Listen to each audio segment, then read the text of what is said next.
she has spent 11 years on the U.S. Court of Appeal. To date, 11 members of my cabinet have visited the Gulf Coast, and I'm looking forward to going to New Orleans later this year.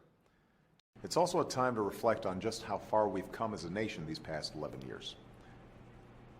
This week, after 5 years of effort with 11 other nations, we reached agreement on a new trade deal that promotes American values and protects American workers. Corporal Espinosa's incredible display of valor secured the vital strong point and took a heavy toll on the enemy, resulting in at least 14 dead and 11 wounded.